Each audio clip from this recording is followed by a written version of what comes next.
Andre Drummond, the buyout market there, and Aaron Gordon. Aaron Gordon seems to be a guy that we always talk about as a great player, but seemingly kind of been in the background. So Andre Drummond and Aaron Gordon there.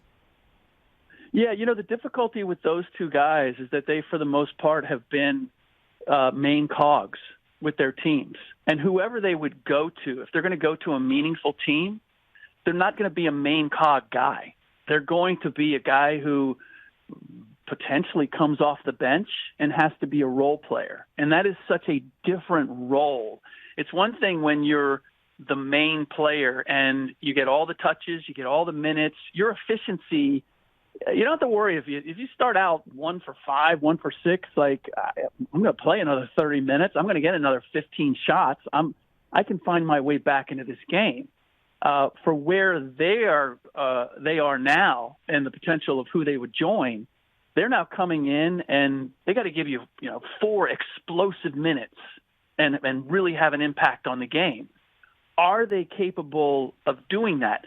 Both not just physically, skill-wise, but mentally, are they willing to accept that? And I think it's why, like, Aaron Gordon has won it out of Orlando since the end of last season, if not last summer.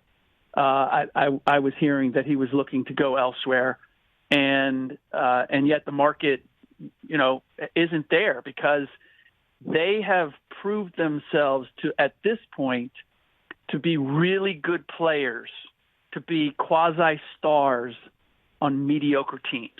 And the weight of that lands on, if this is my best player and we're only a mediocre team, then maybe he's a mediocre star.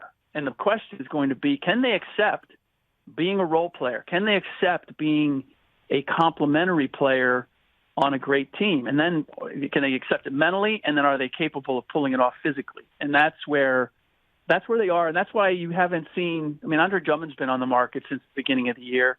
Nobody's jumping to get Andre Drummond because, nobody's looking to rebuild around Drummond. They've seen teams that are built around him and, they didn't get very far. So, and I just, on the buyout market, like I think maybe Blake Griffin, if he's healthy, can do some things for the Brooklyn Nets.